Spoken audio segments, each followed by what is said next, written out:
Hello, comic friends. Today, the mighty comic publisher, YouTuber, comic writer, Angshuman for the Love of Comics is in the studio. And he proposed to do the video that we are doing right now to talk about one guy named John Arnsethora. Do you know how he's spelled, pronounced? I think it's Saturday, but I'm not sure because this is from like when I made my JSON video, I looked up how to pronounce it, but what I got was so mechanical that I wasn't sure. You know, those like automatic pronunciation guides from Google. So I went with Saturday in my video, but I'm not sure if that's how it's pronounced. And continuing this question, Jason or Jason? Well, there I've always just said Jason, but... Jason, okay. Let's keep it with Jason, yeah. Jason. Yeah. Okay. How are you doing, Angshuman? I'm doing great. Thank you so much for having me. It's an absolute honor to be here on this channel. It's really an honor to have you and on a subject that is important for both of us. I mean, yes, like so many comics that I know and love right now are because of suggestions from you. And I was always a bit hesitant to check out the comics by Jason, the Norwegian cartoonist, because there's so much stuff, and here are stacks. And it was obscene. I really was on a Jason hunt the last 1.5 months. Nice. It's really, I mean, I have a very calm and kind wife, but when day after day, the new box from Jason arrived, and she was skeptical about what's inside this box, not another comic. You don't dare. I would have thought she'd be used to it by now. I mean, given the collection you have. My last comic haul of this month here exploded, not because of Jason, but very much because of him. Right. And that's the game we want to play today. Our favorite 5 Jason comic. I know, what a ridiculous, I mean, a top 5 for Jason. You were just pointing to the back, so I think we can do that right at the beginning because I have, what is it? It's like there are 14 or 15 of these paperbacks. And some of these, I think at least 3 of these are collections. So they have multiple stories in them. So, you know, there'd be like what, like 16 or 20 of these things. And then there are 1, 2, 3, 4, 5, 6. There are like 7 of these hardcovers. Yeah. And I don't even have the latest 2. I don't have Upside Down and Death in Trieste. Those, you know, I saw in your video, obviously the Trieste video, those are the most recent ones that I don't even have. So they're not going to be qualifying. But even without those, this is between 40 and 50 stories, because you said top 5 stories, not books, but even like an individual story within a book. So what an undertaking. I mean, to pick a top 5 from around 50 stories, this is a serious challenge that you have put in front of us. Before we dive in though, I did want to say that one thing in your video, and the reason I reached out to you for this, the one thing in your video that you said was just, how does one choose a favorite? You know, and then there was something in your voice that I recognized as being exactly my sentiment, is that how does one pick? It's so difficult because it's almost as if you have a list today, a top 5 or a top 10, it will change maybe tomorrow. It will maybe be different. And there is so much in Jason, and we'll talk in detail, but there is so much range and there is so much charm that I have said that trying to pick a favorite Jason book or favorite Jason books is very much like trying to pick, you know, a favorite Hitchcock movie or a favorite Coen Brothers movie or a favorite Beatles song. It's like it can change, and there's so many possibilities. And every time you pick one, you actually feel bad for not picking something else.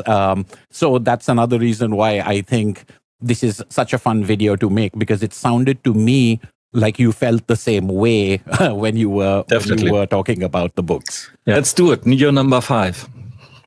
I start? All right. So at number 5, I'm going to go with Hey Wait, which was, I think, the first of Jason's works to be published in English by Fantagraphics, and was later collected in the What I Did hardcover. And this is probably, so in that way, it was for many people the introduction to Jason. It wasn't technically my introduction. There was a different book that was my first book, but Hey Wait was pretty close behind that.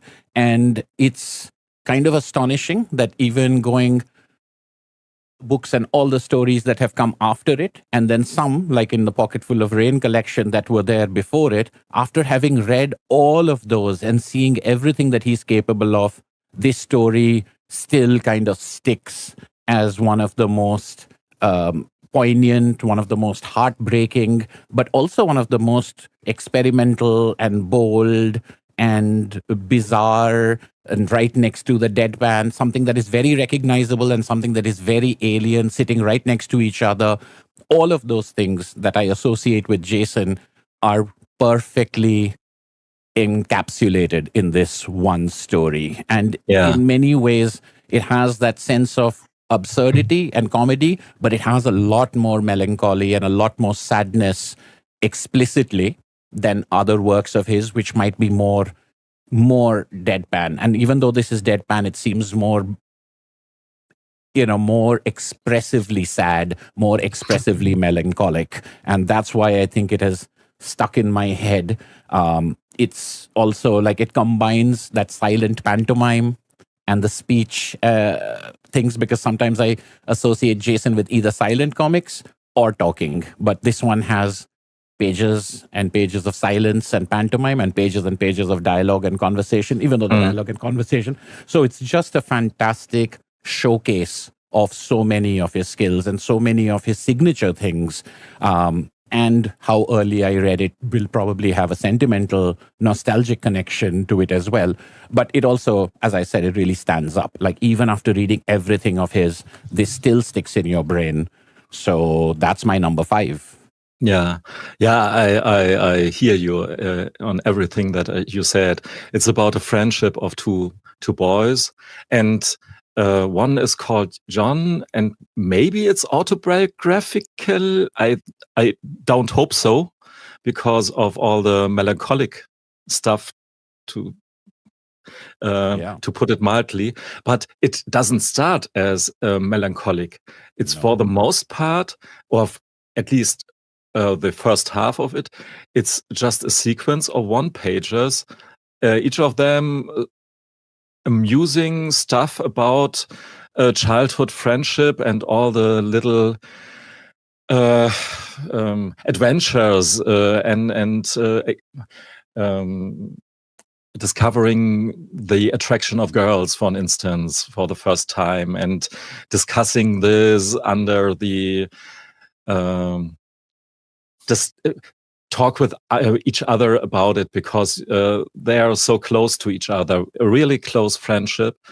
And then they want to start a Batman fan club, and then it turns out to be drastically the other way. I don't want to spoil this, even though this is an old story, but I think really this a good part of the oomph of the power of the story is that you have this rhythm of one-pagers that are, you read them like a Sunday page.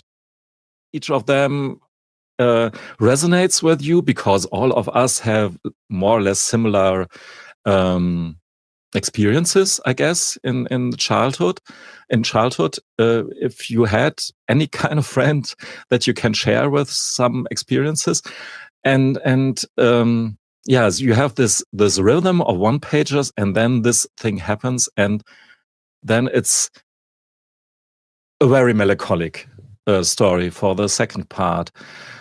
So it really encompasses the whole spectrum of human existence, if you will. So it's really a fantastic story. Yeah, absolutely. I think that first half of it, and it's very distinctly divided into part one and part two. And that absolute end of part one is such a turn, but it's so incredibly well done because it happens as in there is an incident, but it almost happens off page. It's all about, and comic storytelling is the thing that we are enjoying about Jason. It's that what happens between the pages is all inside the reader, and then you get the sort of the not the fallout, but the echo of it. And the second half is pretty much in the shadow of that. But even at the very end of chapter one, and I know exactly what you mean about, I don't want to give spoilers for those who haven't read it, and that's why I want to be as general as possible. But even that shift into the second chapter is done on page with an almost absurd abruptness. It's not realistic at all. Yeah. And that is kind of, that's kind of the point. It's incredibly poetic to see that absolute nonsensical, absurd way of changing the story. I think it's incredible. And I think from that formal structure, but also primarily for that emotional impact that formal manipulation has, I had to put it in my top 5. Yeah. My top 5. Yes. Yeah, my top 5. Rank number 5 is really a story for a whole book. And it's this one here on the Camino. When he, and this is an autobiographical one, and so we can see him doing himself as an anthropomorphic character. I mean, this is the way he does his comics more or less all the time, with anthropomorphic cat people, dog people, bird people, and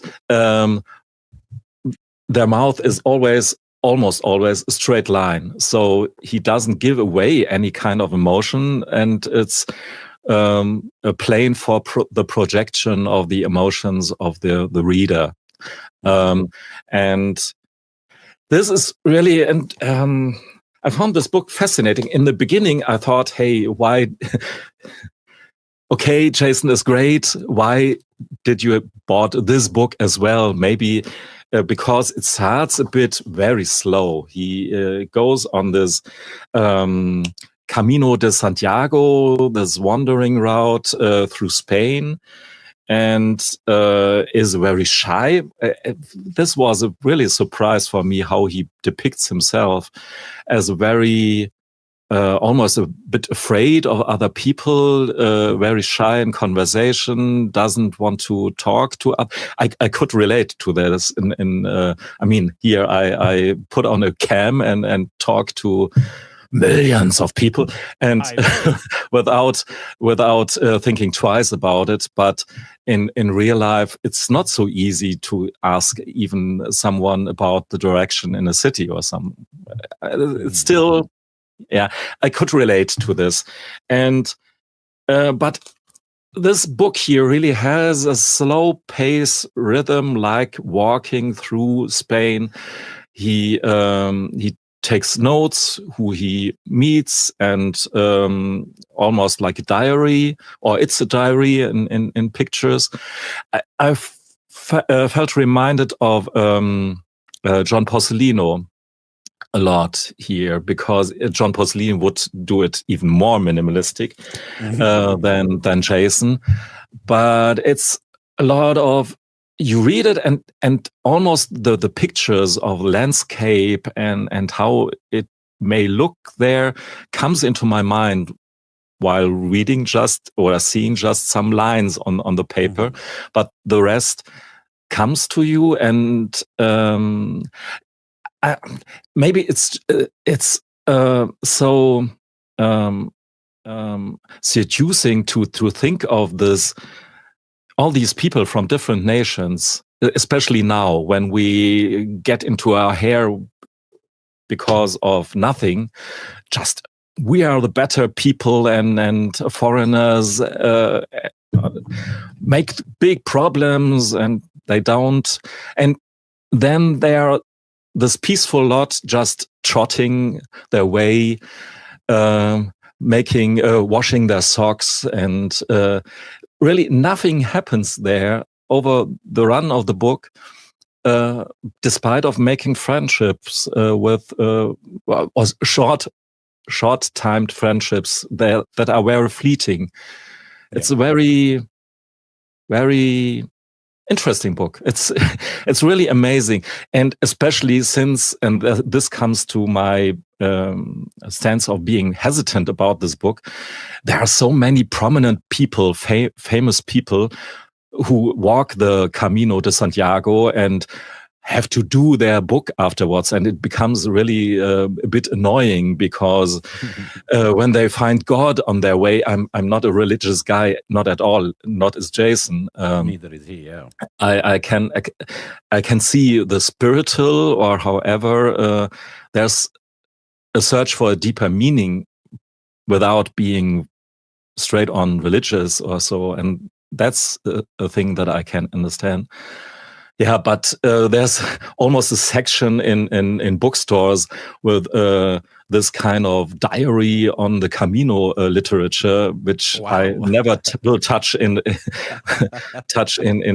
many lives.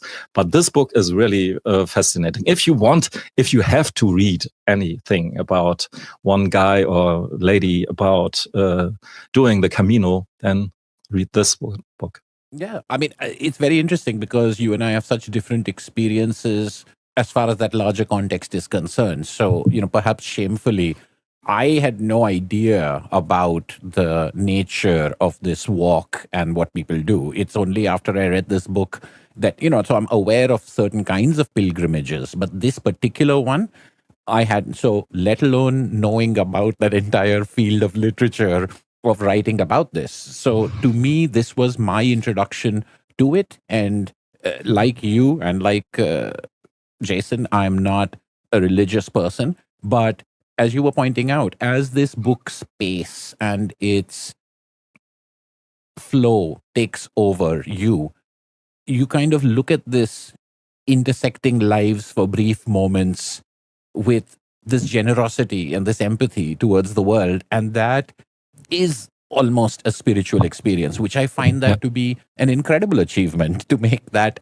come up in a reader who has no idea about this, who has never done anything like it, and is not even inclined to go in that direction. And then you say, well, what about this other idea? What about this idea of just being out in nature? And it could be so boring, or it could be so preachy, and it pulls it off. And that's where I think the other part of this book, which is, by the time this came out, I had read so much Jason, and I had seen his deadpan, blank-eyed animal characters representing in so many different kinds of stories, murder mysteries and outrageous sci-fi and nonsensical B-movie stuff and silent movie pantomime. They've occupied all of these roles and all of these genres.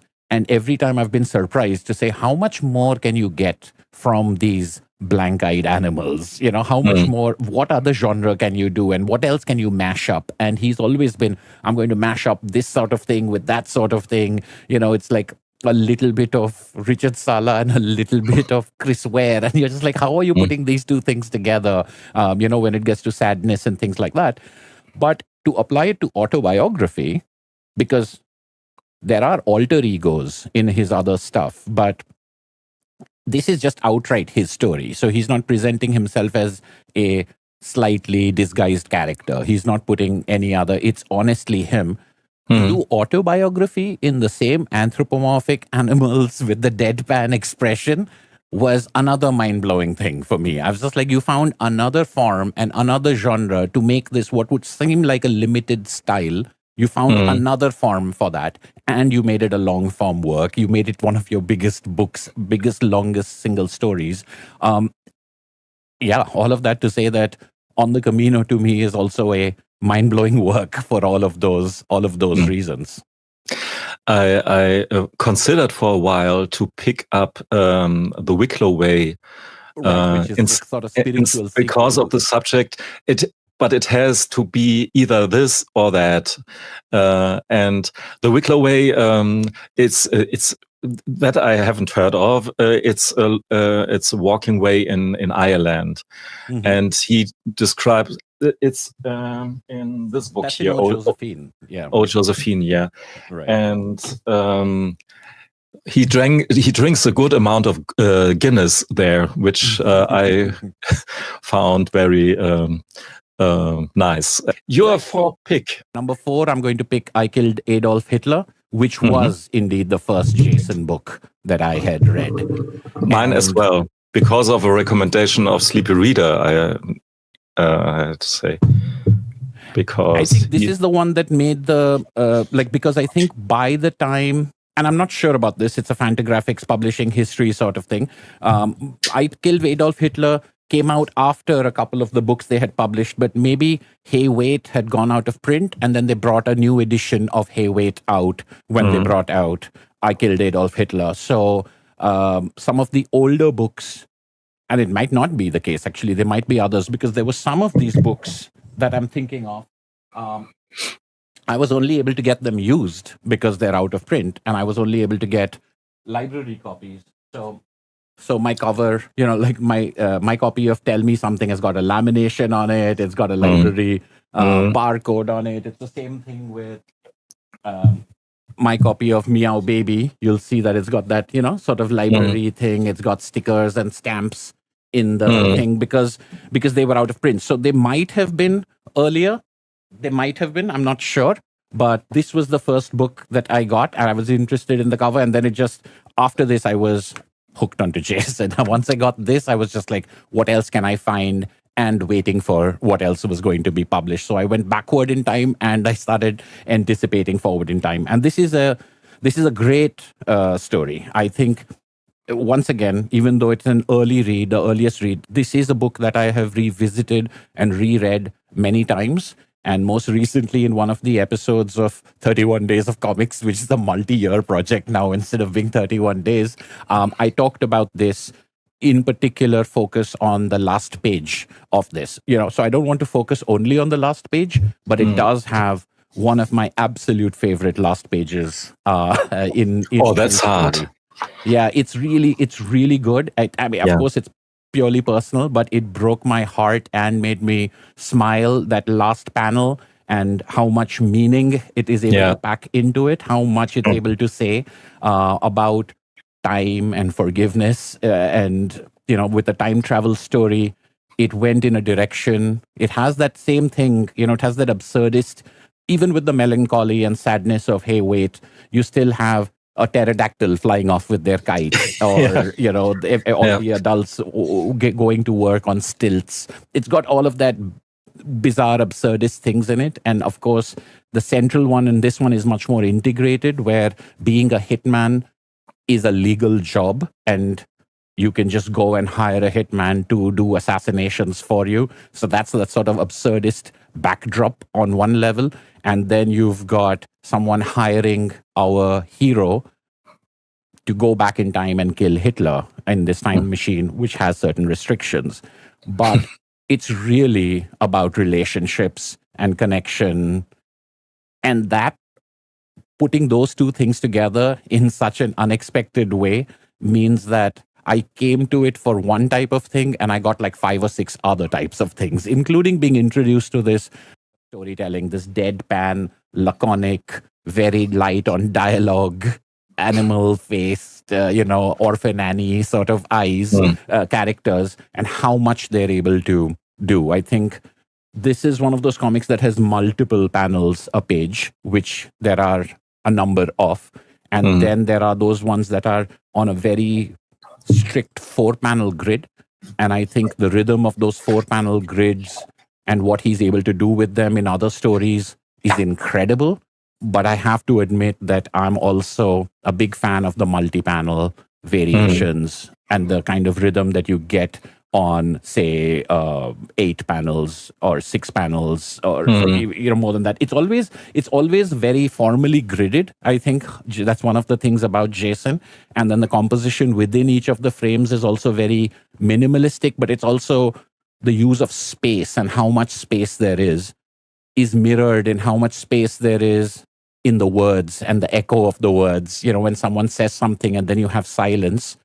And I love the way Jason uses this rhythm to create for the reader that sound of silence.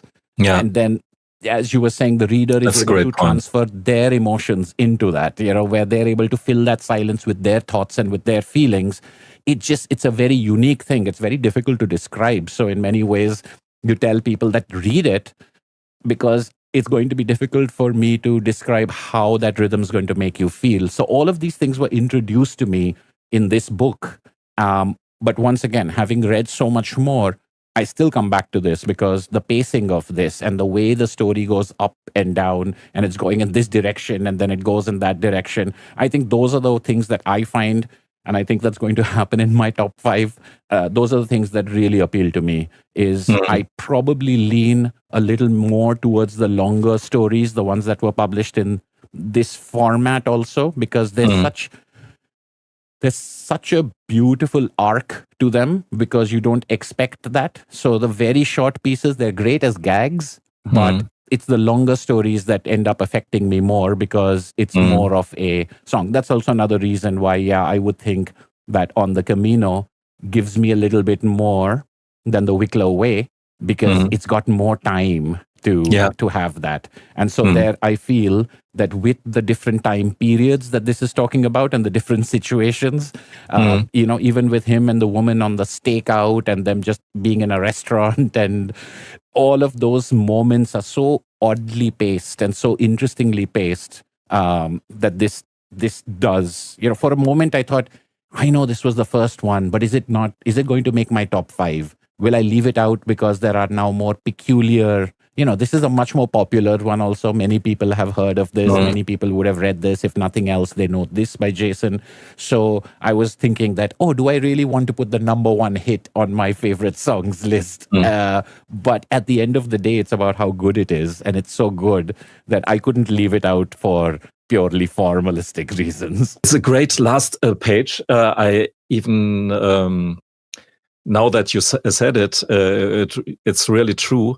And it's one of the last pages with words by Jason. Jason is a master of last pages, I think, or last panels even. Yeah. And most of the time he does it without words, but here are the words very important. So I go with, number 4 not for you. The biggest, the most emotional comic, but really one that I could laugh out loud a lot, and again and again, and it's included in Low Moon, and it's the title story. Yes. Low Moon. Low Moon is a Western story, like you have never read or seen any Western story. It's a parody. It has all the cliches of hard men fighting for their lives and dueling each other, and it's really grim. But Jason pulls the carpet under our feet in just changing some of the stuff. The most important, it's not about shooting, it's about playing chess. So one guy comes back from jail, and he has to revenge. He has to kill not to kill, to defeat the sheriff with chess, with a game of chess. And all the town is in distress because have you seen, he's back, and you can see zillions of Western movies in which this trope was repeated again and again. He's back, and now everyone is in peril, but the biggest peril obviously is that they have to play a game of chess, and they will do so over the run of several pages. It's hilarious. It's just so fun, on all the dialogue, which is pure cliche but broken with these, and they don't have horses, they have bikes. Even on one page, one guy goes through the scenery with a telephone on his head. It sounds totally silly, maybe even a bit stupid, but the way it is done with this deadpan humor, it really is so on point.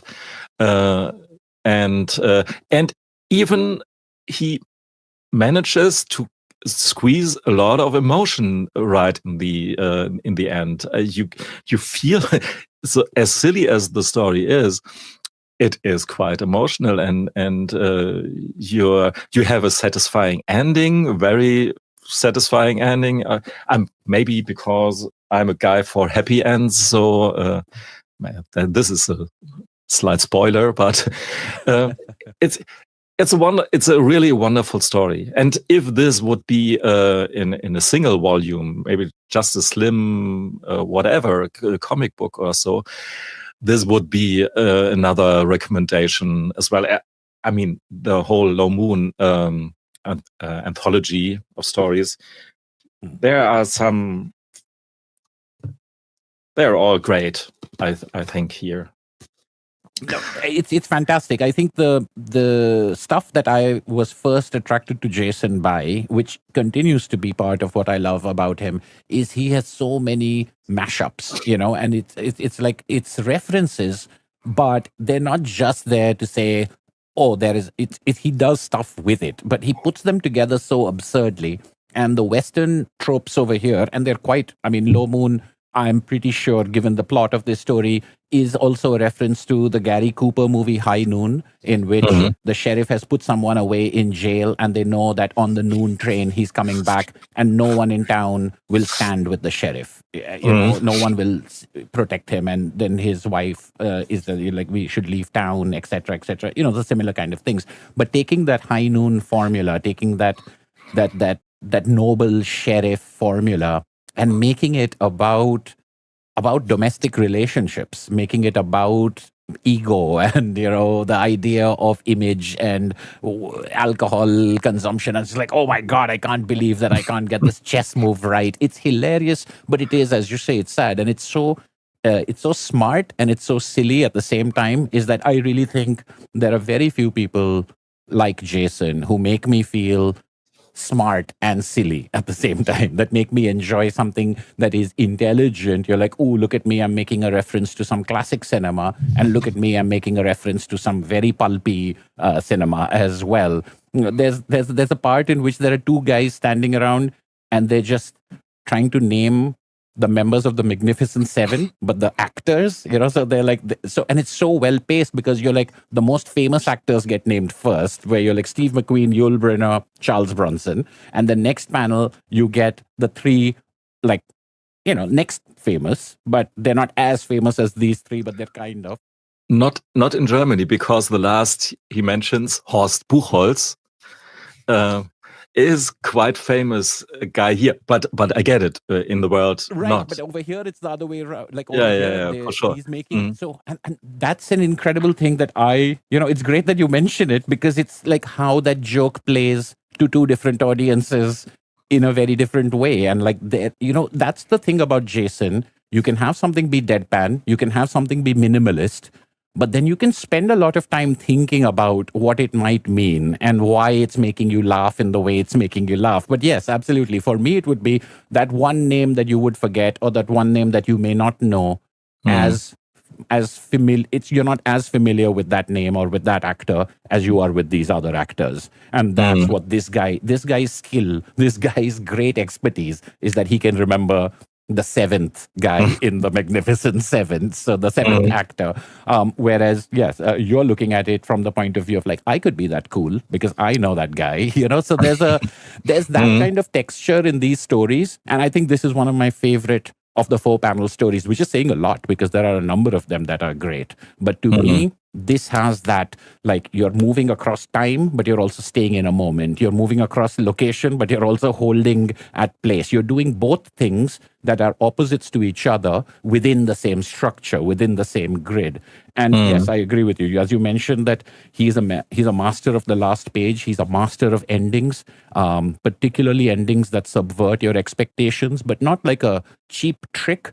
Because he's switching so many genres, he will often have a genre switch as part of his ending, where it will be not this type of story anymore, but also this type of story. And that kind of thing at the ending of this is just like, it's like this big balloon, and then he pops it with a needle. It's marvelous. It's fantastic. This is why it's such a ridiculous thing to try to pick top 5 stories. Yeah, now it's we're doing this nevertheless, so it's your number 3. I'm just going to complain about it all the way every time. Yeah, I'm as well. Yeah. Yeah.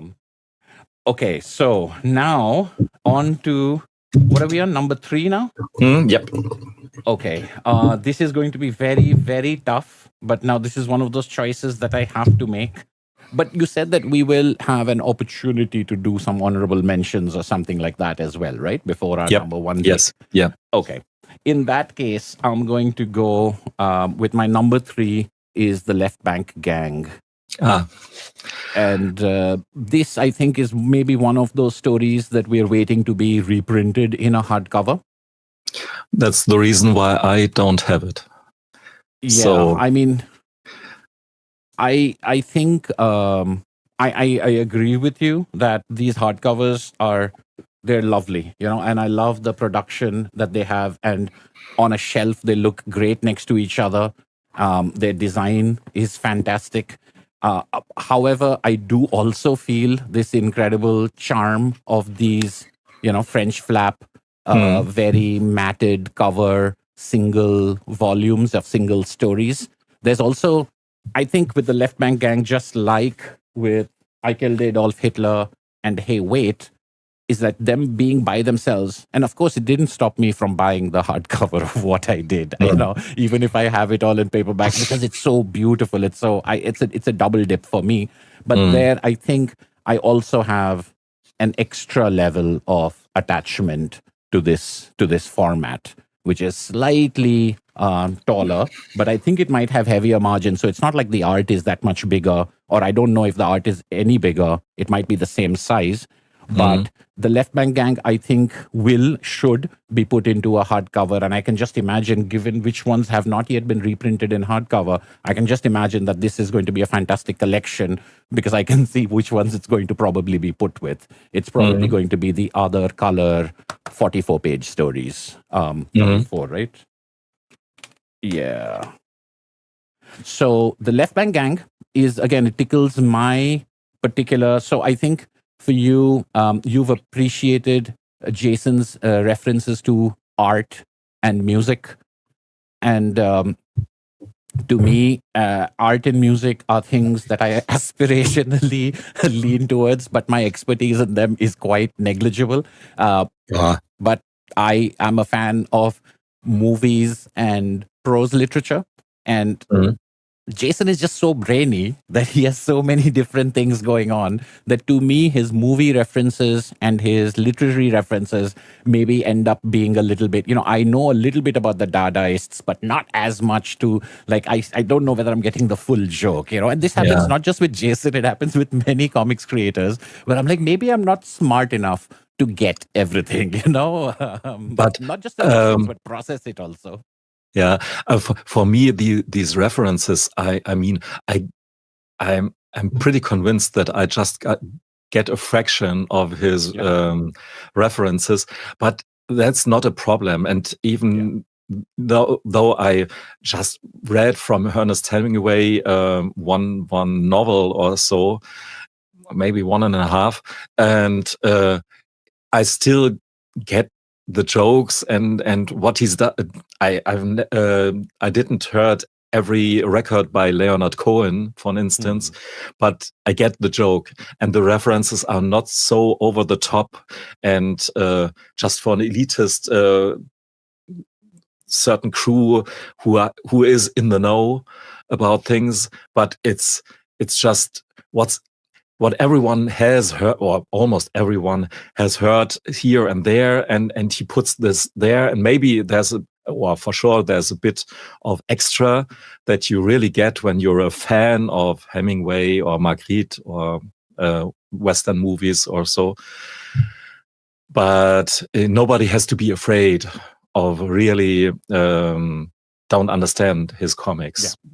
Yeah, because I agree with that completely. I think it's also his references they're not just not deep references, because it's not like we're saying they're shallow. It's that he's doing more creative stuff with it than simply referencing. So he might say this is Hemingway or this is Fitzgerald. He may say this is Jim Morrison's great, whatever it is, but he's doing things that have to do with the pop cultural knowledge of them also, not just the absolute scholarly knowledge. So therefore, it's fun to see what he plays with. But I do think that there are, just like you, I think there are dozens and dozens of references that I'm not even getting. But the fact that I never feel lost, or I never feel bored, or I never feel like they're absolutely necessary means that those references are being used as a foundation, but other things are being built on it. So there's plenty to appreciate without necessarily being able to label that. Having said that, the Left Bank Gang being set in the 1920s Paris scene with Fitzgerald and Hemingway and Joyce. These guys are hanging out in Paris, being bohemian, trying, but they've been reimagined over here as graphic novelists, as comics creators. And so they're working. So this is like one of Jason's worlds in which all of these, Fitzgerald and Ezra Pound, I was trying to remember the fourth guy, Ezra Pound, they're all graphic novelists and they're all doing different kinds of comics, but they're all struggling and they all have marital problems. And so you play with that thing of literature, but then you make that into this.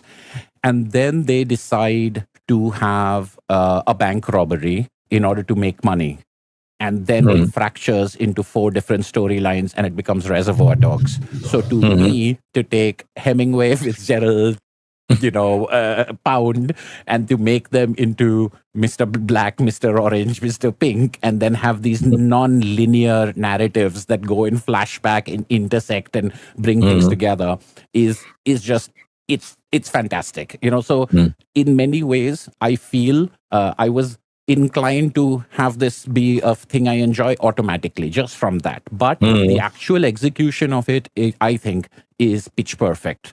It's funny. It's got the same kind of things that we've appreciated before with the deadpan humor and with the sort of silence. But it also takes these references and puts them into a different level. There is one, like they go and hang out with Gertrude Stein, and Gertrude Stein is telling Ezra Pound or talking about different things. And so there's one scene in which they're talking about Tolstoy's latest graphic novel, and she's like, "Oh, the pages are too dense, and it's just like this is not." So it's taking those kind of things and getting to such a level of absurdity, but such a level of recognizability that where the story goes after that, and all of the criminal stuff is given a completely different texture than we have ever seen before. It's like taking these literary heroes and saying they're kind of buffoons, they're kind of idiots, they're kind of, again, puncturing that balloon and talking about all of the complexities and putting a bank robbery together with these kind of buffoons.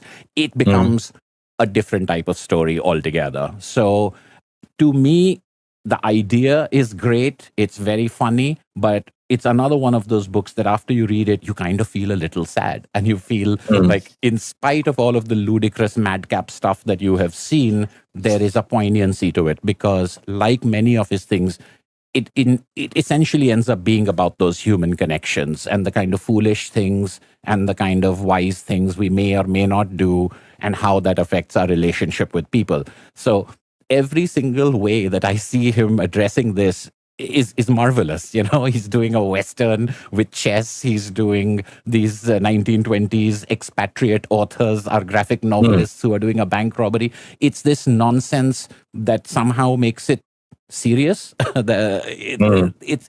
It's difficult to describe why it succeeds, but it succeeds primarily because it's so much of a tightrope act. It's such a circus act that you have to marvel at not crashing. You know, there is a real achievement in keeping it light and keeping all of that up in the air and never hitting the ground. And I think this is a very good example of that kind of work. Yeah, it sounds that I have to get the soft cover or hardcover. I don't care. This sounds great. And mine rank 3 is a love story, and not even a love story, a love triangle, but even a bit more. Oh, but the Jason way. You can't get there from here. yes. And I was guessing that might be what it is. It's it's on the first glance, it's Frankenstein retold. You have this Igor guy who pulls dead bodies from the cemetery. The cemetery, yeah. Yeah. And then it starts just on the second page when he puts the body into the trunk of a car, which is a bit against the common lore of Frankenstein. They didn't have cars, and then it's him cleaning up the room and so on, and we have Frankenstein, who is Frankenstein's monster, who is in a sex shop and tries to steal some magazine with naked women, and he's obviously interested in the opposite sex. And his creator has to do something about it, and creates Frankenstein's wife. What's the title? Frankenstein. The Bride of Frankenstein. Yes, exactly. And but he feels the creator, Mr. Frankenstein, feels himself drawn to that Bride of Frankenstein. So a love triangle occurs, and it's totally silly, but there's these tender moments between Frankenstein and his bride playing croquet, and then he hurts her incidentally with the ball, and just kisses her very tenderly on her forehead, and you see here there's really a love going on, and the Frankenstein dude is really a bastard, using his power to step in and However, this is just a great. It's not a horror story, not at all, even though we have all the ingredients, including the mob who runs around with burning pitches and the fork head and so on, like they should. They're almost a trope for themselves, and it's a silent comic, with the exception of the lab dudes, the Igor and let's call Boris has some is just referenced there. Two of these henchmen, assistants in the laboratory. They are talking with each other about how's it going, and what's your love life? Oh, no love life at all. But they are the main characters in the story in a way. I feel, because of the discussion they have, they are the only ones who speak, And again, in the ending, there's some benefit coming out of this. And the end is again funny, silly, and heartbreaking. Yeah. It's desperate. It's a pure desperate move of one of the characters, and it's great. I have to admit, I haven't. There is at least one or another story in which exactly that happens in the last panel as the kind of it's there in Pocket Full of Rain, I think. Yeah. It's one of the short stories. Yeah. Nevertheless, I think my number 3. It's great. I mean, I think this is, I think you've hit the nail on the head when you say, I always refer to them as the two Igors, although I'm sure that one of them has a different name. But the two Igors do take on a very central role. At the beginning, you think they're going to be just like this chorus in the background, commenting or being sort of clueless about what the real plot is, but it comes together. And this is another thing, I think, with, we were talking about another story in which it goes in the and story in Low Moon, where you've got two different things that are running in parallel that come together. Yeah. And that is something that is really masterfully done in one of his earlier works, which is the one with Tell Me Something, where Tell Me Something has it has these stories with there is a story with the white border on the panels, and there's a story with the black border on the panels. Yeah. And they're actually running in two different timelines, and right at the end, these will come together in an intersection. So it's something that Jason, obviously likes doing or liked doing at a certain point of time, is bringing those parallel stories that have not had much intersection, or you're wondering what their intersection is coming together. And I think this does a very sophisticated version of that by having those two side characters. It's also kind of a dark story. I mean, there is a certain, like the scientist Frankenstein guy isn't like a good guy. I mean, of course, there is a little pathos and a little bit of patheticness in him, but his ownership, sort of like way he exerts that ownership over the Bride of Frankenstein as if she's a piece of his property rather than the romance. And that's why the romance really stands out, because these are creatures created by humans, but they're more human than a human. Because the human is kind of like a horrible figure. And I think that kind of stuff is makes this, because it's so much of it is pantomime, as you say, that it's easy to think of it as a comedy, because pantomime and comedy sort of go, especially when you've got a lot of ludicrous things happening and it's monsters and mob and fight sequences.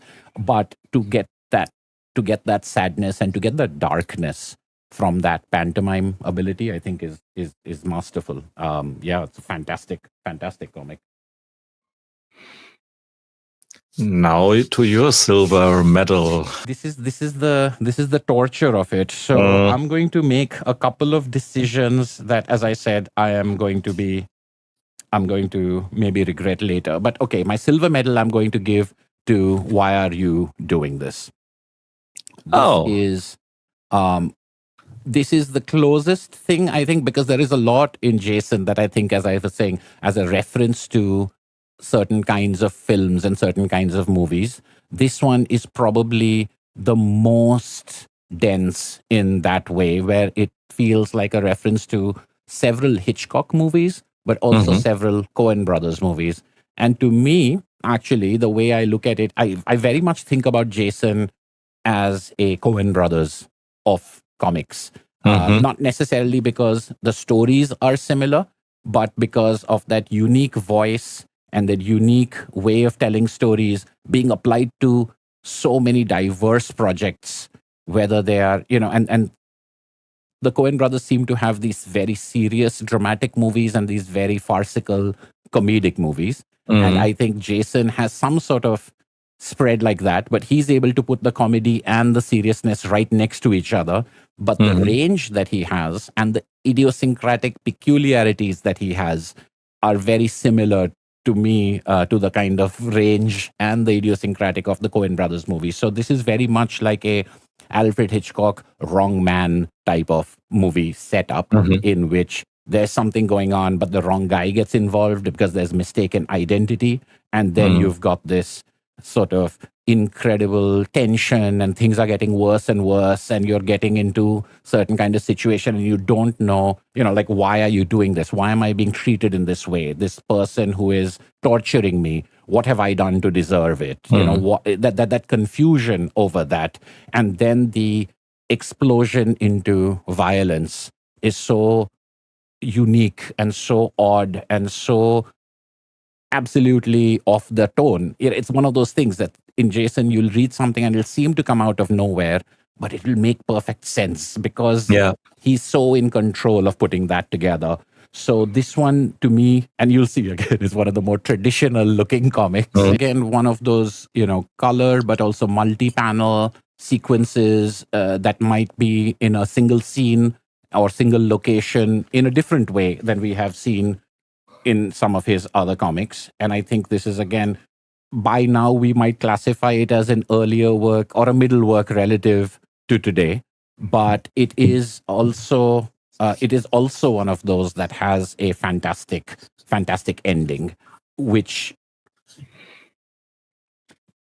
I don't want to spoil, but given what you said about your leaning towards happy endings, maybe not one of the things that you would like as much. Okay. But, Okay. There is a darkness and there is a gloominess to this story that I find, like, when I think about Jason, there is something that is not just the happiness, but there's also that gloominess, there's also that melancholy.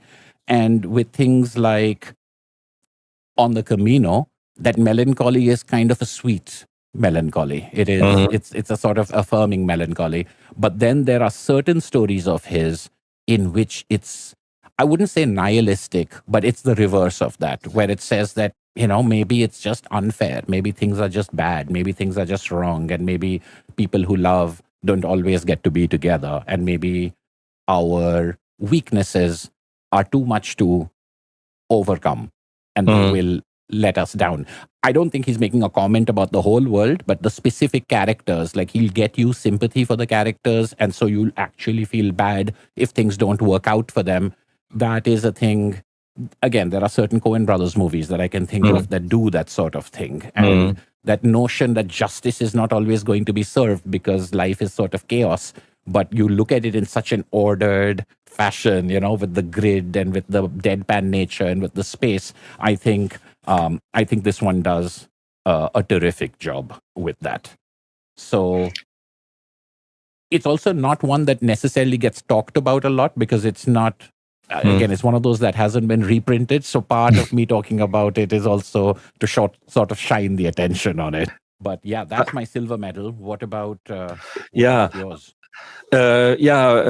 Following the tragic route of not funny stories. I mean, in the end, these are the stories that impact me the most when I'm really, made stuff that makes me sad has almost always the advantage to stick longer in my head, even though this is not fair, actually, because it's even harder to make one laugh. But having some problems with old people that are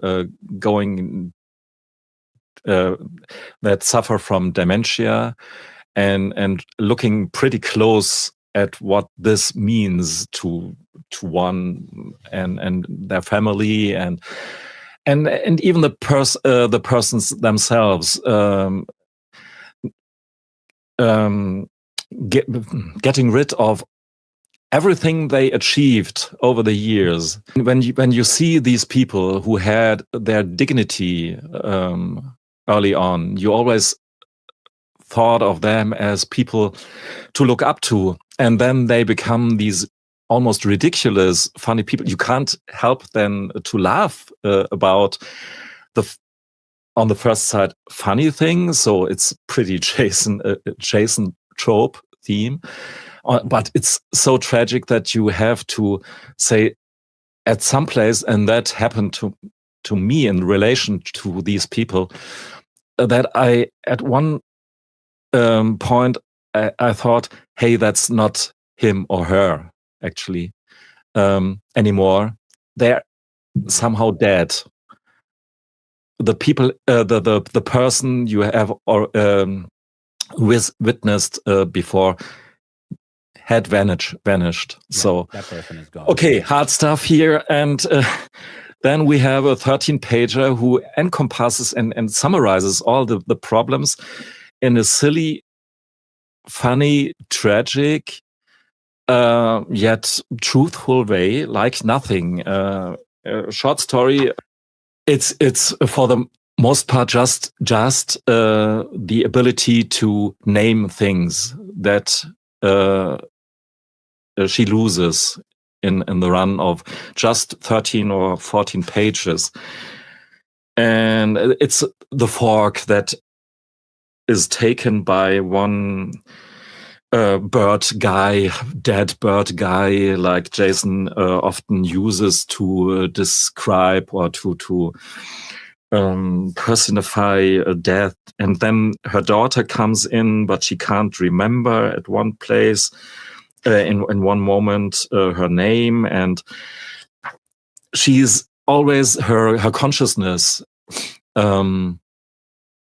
is slipping away and coming back to her. Then she recognizes the painting in the room or the clock and her son, and then he's vanished because her consciousness disappeared for a while, and all that stuff. It's everything is taken from her. Like eventually, if you have dementia or not, living means it's a long sickness to death, or however, yeah. And everything that was valuable for you as a person will be taken away in the end. And that's something that we will all experience sooner or later. But when you have dementia, it really happens the most tragic way, I think. And so, yeah, nothing to say more, but there's just these bird guys holding the hand before the eyes of her daughter, so she can't recognize her own daughter anymore. It's really dramatic, it's tragic, and it ends like the title says, in nothing. So we go to nothing, and it's very simple yet powerful. And so I had for a long time this actually on my top 1 place, but then I thought that's too much. It's just because of my personal experiences right now, so that I like this story here a bit more, because it really grips my emotion, so to speak. Yeah. It's a fantastic story, and it's also, I think, from a very early Jason, we've seen a lot of these skull-headed, bird-faced, wrinkles around the eyes type of depictions, and they're always some sort of a metaphor, or there's some sort of a poetic device, etc. In this story, it's very clear the role that they're playing, and it seems like a mature work building on things that have been done before in that way. And I think it's really fantastic. And it's also like, there are things I'm thinking, particularly when you were talking about that memories, like Paco Roca's Wrinkles is one of those comics that deals with that sort of loss, but it takes a much more whimsical and a much more, like, of course it's sad, but it's also kind of funny, and it really plays into that part of it. Whereas this story is a much more deeply melancholic story. There doesn't seem to be that level of absurdity that is there in a lot of Jason, a lot of that just situational comedy or that presentational comedy. But once again, he continues to do it with anthropomorphic animals, with those large eyes, with the deadpan expressions. It's just like it's fantastic how much he's able to mine from that, because now that deadpan expressionlessness, those few words, they have a completely different meaning than they might in some other comic, for a different reason. So yeah, I think it's masterful. Nothing from the If You Steal collection. So now, as we have agreed on, we do some honorable mentions, and I think we said 3, but you're free to choose even more if to not torture you too much. I know. My first honorable mention, I will put The Isle of 100,000 Graves, and the reason I put this as an honorable mention, I mean, it's a great book, but this is actually not written by Jason. This is written by Fabian Wellman, and it's illustrated by Jason. But if you read it, this might be one of the most astonishing. I mean, I'm a fan of Fabian Wellman. Everything I've read by him so far, I have really enjoyed. But over here, it's as if he wrote a song for someone else to sing, and he wrote it exactly in their style. If you didn't know it wasn't written by Jason, it would be very difficult to say that it is, that it's some other writer. At the same time, it does bring a little bit of a difference, a little bit more continuity between panels, a little bit more length of a scene being, in some ways, what we were saying, a more traditional sort of approach, and the density of the situations of the character going from one situation to another. The density of those situations is quite marvelous. But then following this girl and the quest that she's on, it almost feels like one of those classic stories where I know what the trope is. It's this little orphan girl and this drunk pirate, and she hires the pirate, or she gets the pirate to do stuff with her because she's trying to find something or someone. And I don't, again, want to get into spoilers, but there's a lot over here. I can see references to a number of things, but as a Tintin fan, there is a real Red Rackham's Treasure sort of approach over here of finding an island and finding something and finding buried treasure. But there are small, younger characters. There are characters who are only there for a few scenes, but they make an indelible impression on the reader and on the plot. And it has a magnificent ending, which is in some ways another subversion of expectation and a little bit of a deflation. One might almost call it anticlimactic, but I have never seen an anticlimax have so much emotional power, where you're like, these are all the stories that we make, and these are all the things that we think. And reality actually is so pedant, so ordinary, and so it's like, don't tell anything further, because I have to get that book. And so Isle of 100,000 Graves is one of my honorable mentions. It's not a pure Jason, but in some ways it's pure Jason. So it's that way of looking at it. It's a fantastic book, and I highly recommend it. Okay, one of my runner-ups is included in this book here, and probably this is for sure, it's the best cover of all the books. It's a lovely cover. What a great It's cover. a lovely cover. And I never have,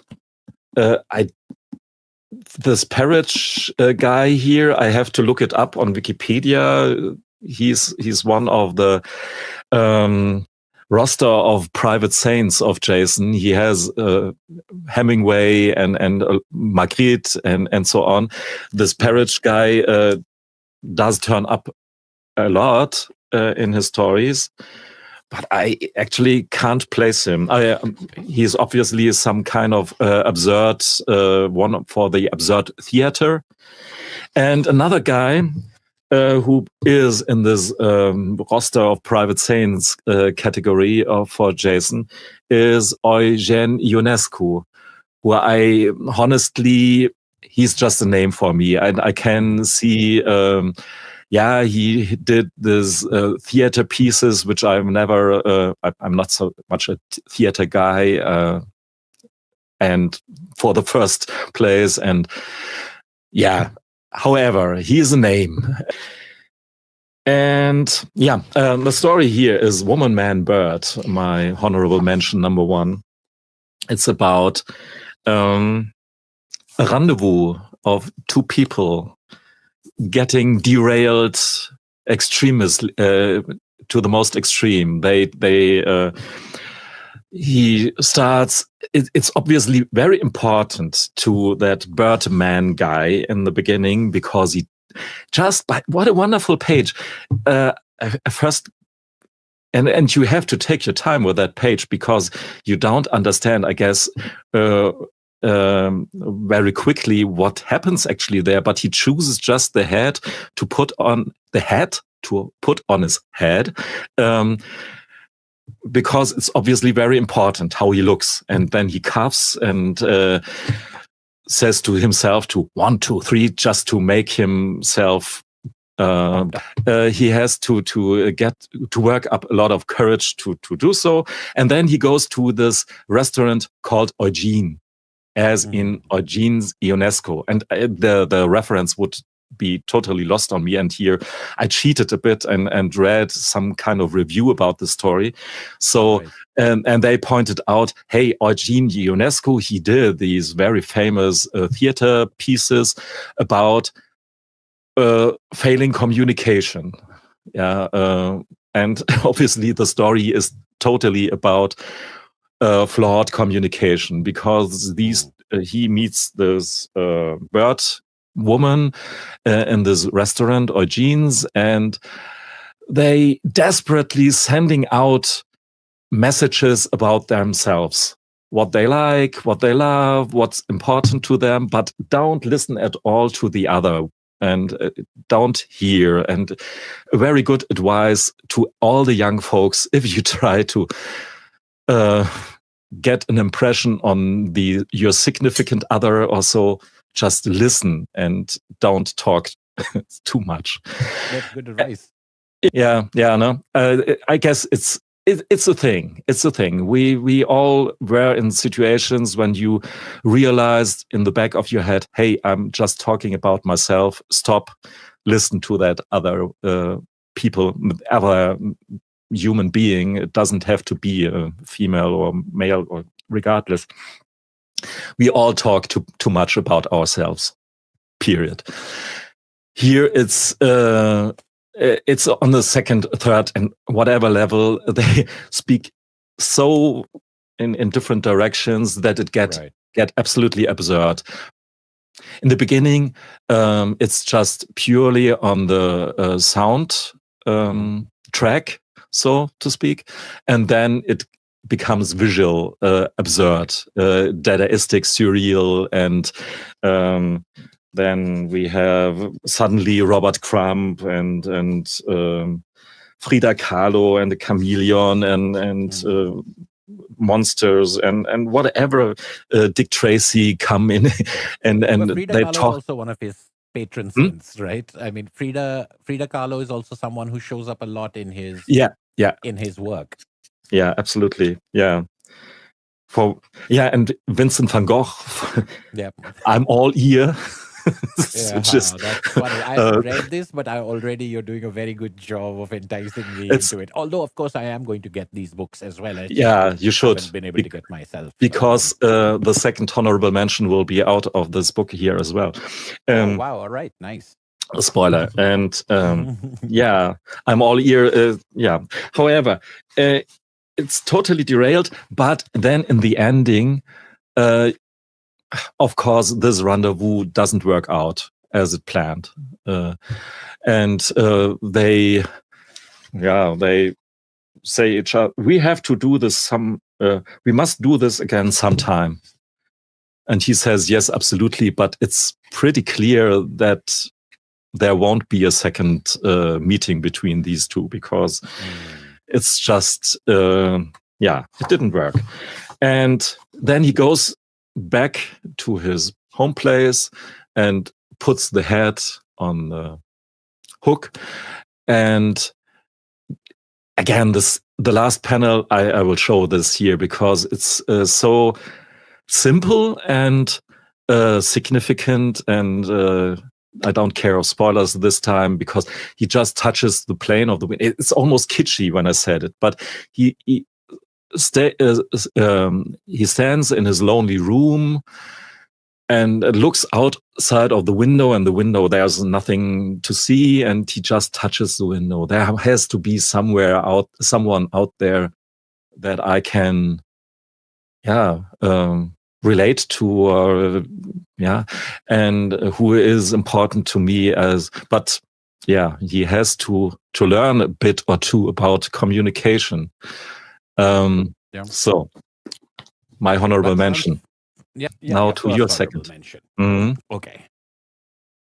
All right. My second honorable mention, and now we're really getting down to the brunt of, is going to be Werewolves of Montpellier. Which is another one of his absurd mashups with a great plot. It's got that panel density, it's got the colors, etc. I feel very bad about leaving out the 4-panel grid and the black and white comics as if I must have color, I must have speech. But this is the story of a guy who is committing robberies, and he dresses up as a werewolf in order to commit these robberies. Wait, let me see. So he's dressing up as a werewolf and committing these robberies so that if he gets spotted, if he gets seen, people are going to talk about it being a werewolf in there. But he's obviously not a werewolf. Mm-hmm. But there are real werewolves who live in Montpellier and who are just trying to keep their head down, and they become irritated at this guy for drawing attention to them and making this a thing. And the rest of the story, in typical Jason fashion, unravels from there. And that whole ridiculous setup to then tell a story about more personal, intimate relationship things, I think is done very interestingly in here, because this is not as ridiculous or as absurd as some of the other stories can be, even though it contains werewolves, it contains real werewolves. But there's this whole idea about bureaucracy and existence and, attention and the kind of things that I think you are talking about, communication and failure to communicate and the things that we're looking for around us, that gets explored in such ways. And I think the reason why I lean towards these stories now that I'm looking at this list of stories is because all of them, they have that time, they have that pace, but they also are giving you many moments and many situations. And this is one of those where you're like, the more I have, the more interesting the story becomes, because it's not what I was expecting. And if it had fewer, it would only be that one thing or two thing. Although I think that's unfair. No Jason story is only one thing. But this is another one of those things where the basic premise itself was interesting to me, but the manner in which it's executed, again, using the same things we have seen over and over again, does a terrific job. So my second honorable mention, Werewolves of Montpellier, hoping that all of these are the ones that I think should be grouped together and published in an edition, and I think that's the one to really look out for. Have you watched The Seventh Seal by Ingmar Bergman? Oh, yeah, a long time ago. But, that's one of those movies that people should watch. Yeah, I'm not so sure if I have ever watched a movie by Ingmar Bergman. Probably I had, but the reference of the title of the story, Seal 7, was obviously lost on me. But someone in the commentary, more than just one, many people, obviously a bit enraged. How he didn't get that? But Seal 7 is just one of these. It's included in this collection here as well. It's obviously one of these stories that just work even if you don't have any kind of clue that we have maybe here a reference to that movie, obviously, and maybe the main character is modeled a bit after the main actor of that movie. Ah, right. Anyhow, it's a fun scene about death and chess. Two tropes, very Jason-y. Death comes to this knight in Sweden of the 14th century, 1357 to be precise, which is a bit funny, I think, because it's such a specific date. A specific date for such a very abstract story. And then comes Death, says, "I am Death," which is obviously because he's Death in his whole appearance. "Are you ready?" And you can think about his voice there. "Are you ready?" "Wait," says the knight, and that's what they all say. And that just happens on the first 4 panels on the first page, and the story already got me. And then they engage in a game of chess, because he convinces Death to play a game of chess with him. And the usual thing is obviously you have to trick out. You have to win this game of chess, and maybe then you can squeeze some days more of life out of Death. So, but no, our knight guy, even though he has this game of chess right in front of him, he hasn't any kind of clue. He doesn't know how to play chess, or he pretends to. But he says, "How do I have to walk with the knight, or with the rook, or however?" And Death gets bored and enraged more, rather, and move, take your second step, and so and until Death just I spoil the whole story here, but it's a short story, almost the whole story. He loosens his patience. Death loses his patience and says, "Hey, come on, I don't want to have anything to do with you," and goes away. Wow. And our knight survives another day, and he seems even a bit sad now. And grills some sausage over the fire. It's fantastically deadpan humor on such a grim subject as death, and I really love this short story very, very, very much.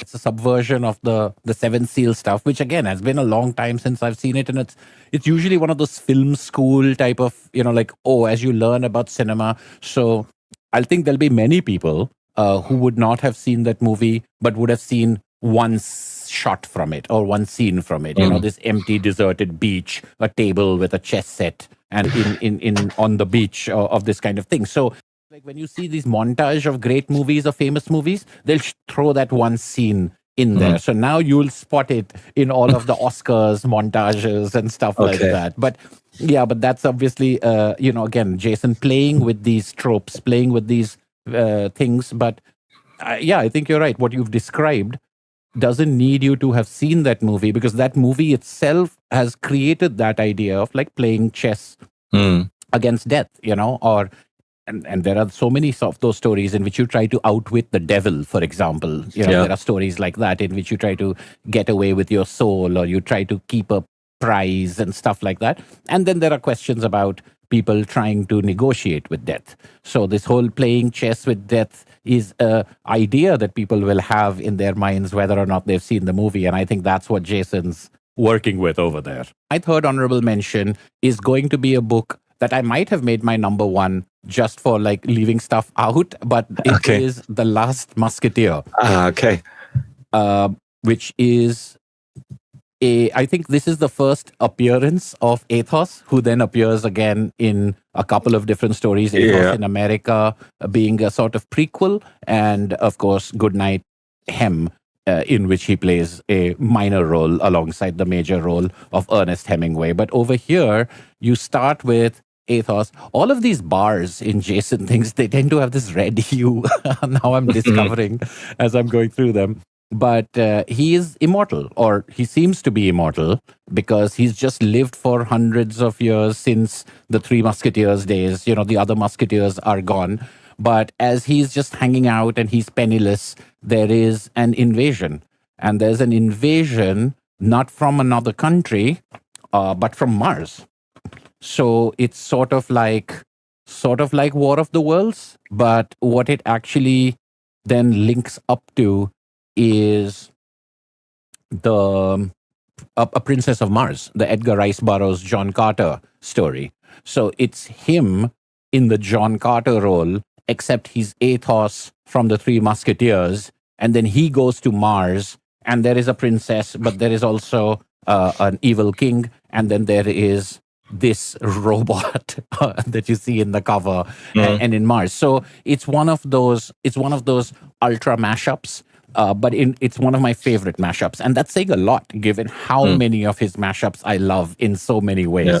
But taking the Three Musketeers guy, and this is obviously before I'd read Athos in America and etc. So Athos as a character being used itself had a peculiarity to it, so that when I see him later, I'm like, oh, he's back, and it has to be a prequel, etc. But The Last Musketeer has this kind of, there is this, speaking of Fabian Wellman, there is The Last Days of an Immortal, a book by him that I read some time ago. And this immortality, or having lived for a long time, there is this trope of having it be sad. So, there is this sadness, there is this loneliness, but there's also this purpose that he then finds in like stopping this invasion, and I will go to Mars and I will stop, and I will take care of this invasion at that end. And then what he finds on Mars and the adventure, it's so madcap and it's so ridiculous, but it creates such a sense of pathos in you in spite of its ridiculousness. You're really laughing and kind of feeling sad in the best way, throughout this book. And it achieves, I think that what most of his books achieve, it achieves that balance really, really well. So I feel very bad leaving out certain other books, but I think that the books that I'm picking also have the same elements as the other books. They represent those, but maybe what I've done is I've picked books that put together the most elements in an effort to try and say that, no, if I pick that, you wouldn't see Jason doing sci-fi. And if I pick that, you wouldn't see him doing romance. So I will pick something that you will see sci-fi and romance both, so that's why it's kind of, I want to show people, or I want to talk about books like this that have so many different things being put into them that to me, it feels that's what you read and you understand how smart or how multifaceted Jason can be. So so that's my last honorable mention, The Last Musketeer. Yeah, I think your reasoning is great, and I think we two paint quite not complete that this would be impossible, but very big picture of what Jason is actually. Yeah, maybe I think you focused on some of the newer works that I haven't gotten a chance to read, and I've been able to show a couple of the older works that you have yet to get your hands on. So it really goes well in that way. But I think even from the formal structure, even from the evolution of him as an artist, it's incredible. There's the reason why we can talk for hours on his works, is just because there is that level of richness in them. Yeah. I'm looking here. I'm looking for my third honorable mention, and this is that. There you go. So we spoke about this before. When I started thinking about my top 5, I was actually convinced that I have to put this somewhere, if not on place 2 or 1, maybe even. But then you read the other stuff again. And I'm looking forward to your number 1, especially. I know it's tough because I think this is a good point that you have made, that there is a sophistication, there is a maturity that a lot of his works come, and that's why the pinnacle word is a good word, because I think I didn't necessarily think about the pinnacle of his work. I was thinking about like my favorite, and then I was like, oh, because I read these earlier and these have come later, maybe there will be a recency bias where I will favor the things that I've read more recently. But I shouldn't forget the originals because the originals led me down this path. So somewhere there's that question of chronology. So yeah, even now, the fact that I will not be mentioning so many of the books continues to bother me, especially among the new books, although some of them have been, like, I think Pocketful of Rain has been reprinted as a hardcover, and the Living and the Dead and Shh are in part of Almost Silent. So they're part of that hardcover. I think the Iron Wagon is part of What I Did, and Tell Me Something is, I think, also part of Shh because it's the silent comic. So all the other paperbacks, I think you have them in the hardcover format one way or the other. But, Pocketful of Rain, for example, is a very interesting book because you can see the origins of Jason in some ways, and they're not in his style that we have become used to. A lot of that, some of that reminds me of young Adrian Tomina. Some of it looks like Jaime Hernandez. Some of it feels like, Chester Brown. It's weird to see him trying out so many different things, and then you can see where it goes. I think Meow Baby is also in one of those hardcover collections. So all in all, to say that, there's a lot that we're not getting to. But my number one is going to be, actually, I'm going to go ahead with something that you'd already picked and talked about. I'm going to go with On the Camino, because this to me was just a marvelous work. From everything that I expect was there, but then it was also everything that I don't expect and never expected at all. So some part of it is an autobiographical reaction, and the fact that autobiography isn't like my autobiographical reaction, but autobiography is not what I associate with him. It's not what I associate with this style, and I wouldn't think it could be done, but it just takes its time and it puts me into the skin of that person, and it really makes me empathize with him and a larger condition without him preaching, without him lecturing. The kind of things we talked about earlier, it's a religious thing for so many people, but it isn't over here in the book, but it somehow creates some effect that is close to the ideal of what religion might want to do, is to make a connection between people and to have a connection and to take this format of taking your time and then saying, okay, are you just being meditative? Are you just being, relaxed and all? It's like, no, there is a movement to it. So to me, On the Camino surprised me, and it was heartbreaking, and it was beautiful, but it wasn't, after all of the bombast, like, here is Athos going to Mars to, fight the Martians, and there is a robot, and there's Frankenstein's monster, and mummies, and there are all these things that we associate with Jason. Here's Dracula fighting, even in his short stuff that we haven't talked about much in the gag comics, here's Darth Vader, here, Star Wars, and all of these things just mixing together. And then you have something like this that uses all of that, but to such different effect. It's definitely part of the reason why this sticks in my head so much, but also the length of it is wonderful. So when I think about that 4-panel grid and how fast, as you were saying, it's sometimes to read something that is minimalistic, something that doesn't have a lot of detail, something that doesn't have a lot of text, you can just skip through it. And then sometimes you have to tell yourself, slow down, take it easy, observe, or let it sink in. This is one of those books that just does it for you. It makes you slow down. It engineers you taking your time as he takes his time.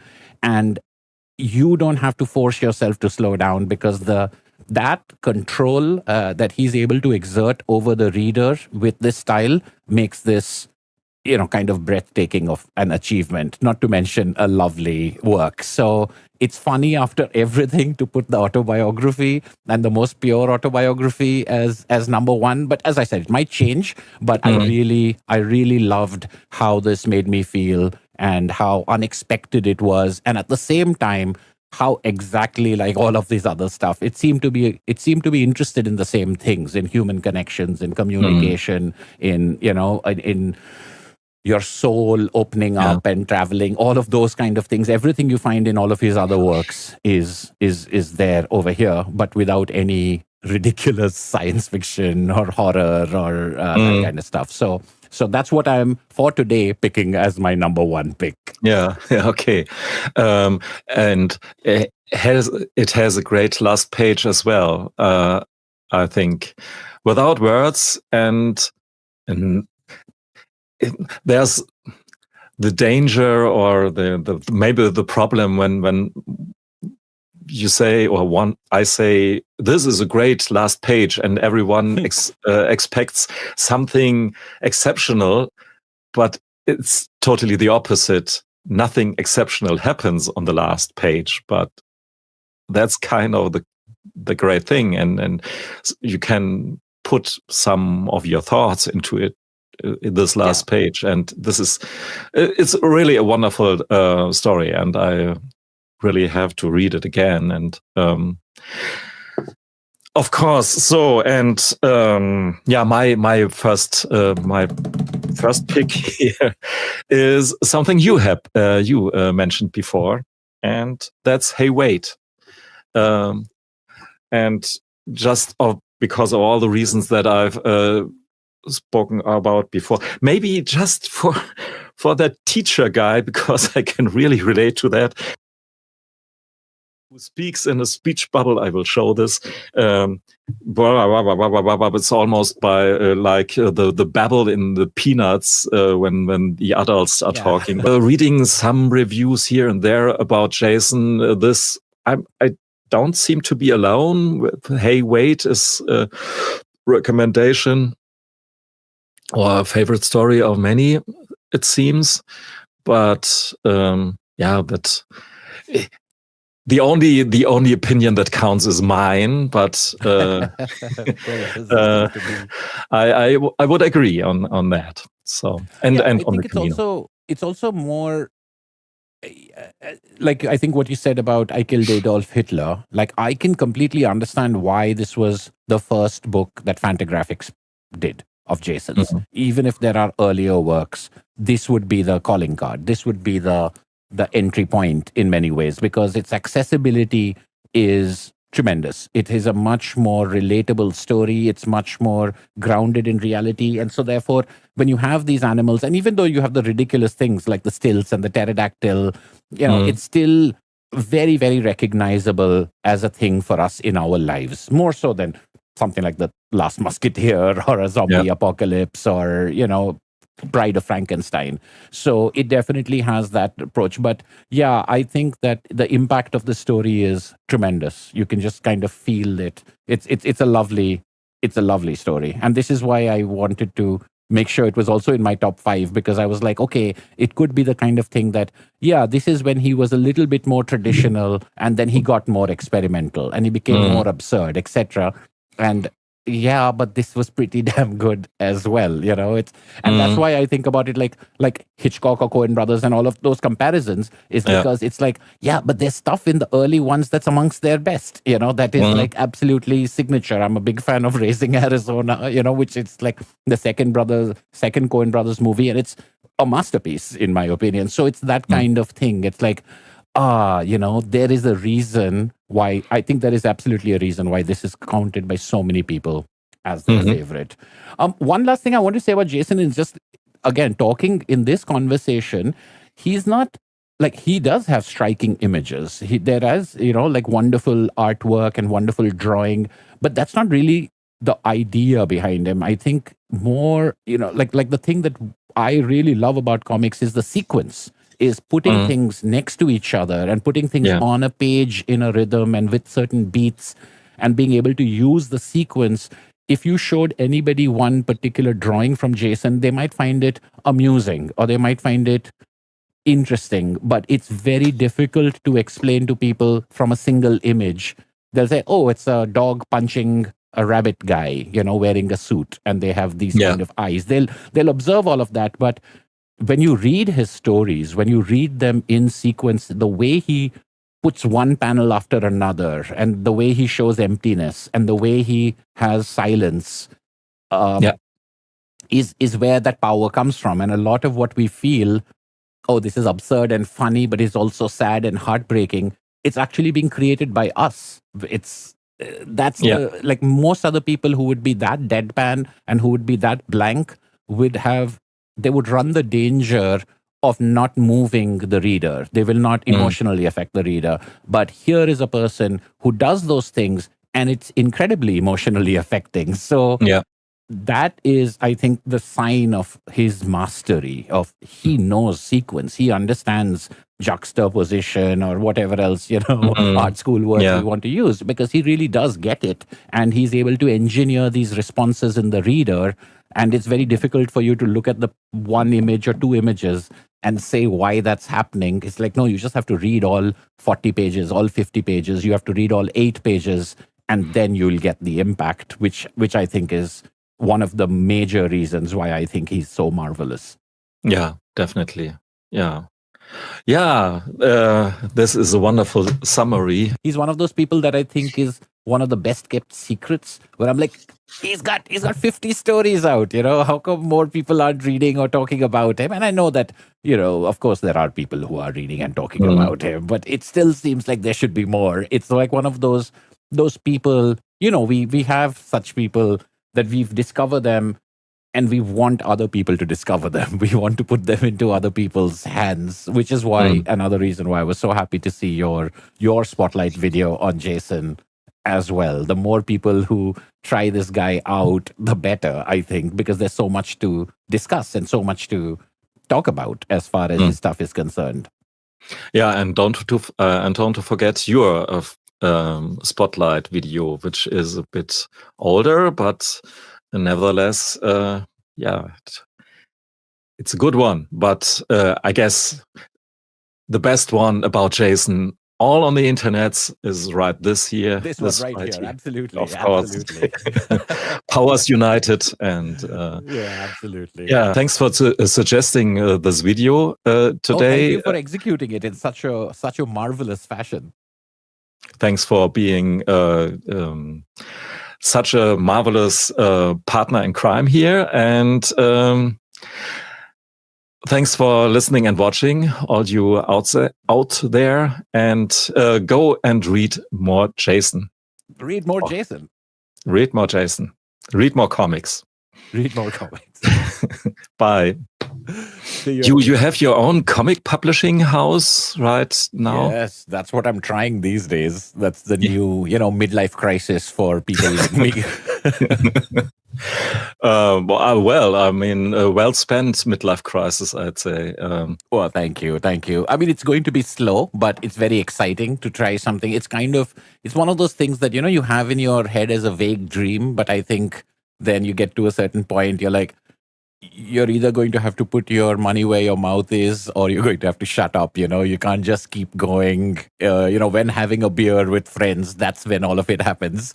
So it's a thing that Ashwita and I are trying together, where we are publishing comics that we are doing, but we are also looking to publish comics by other people, because there is, I think, a potential, especially with Indian comics creators and Indian comics readership, to do something new, something that wouldn't be new maybe in other places, but would be new kind of in India.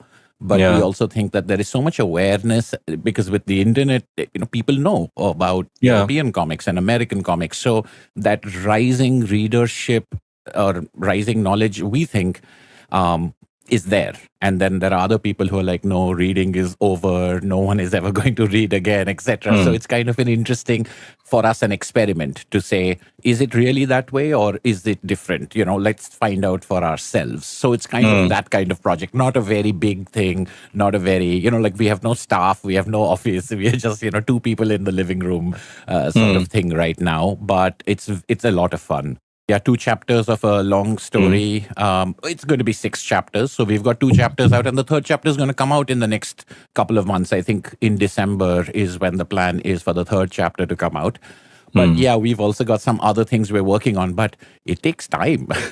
It sounds silly to say it as if we should always know it. But in order to develop it, to develop a comic from scratch and sort of work with people who are giving us a pitch, because we like to be editorially involved in developing something. It's not like, something is absolutely finished and then we just print it.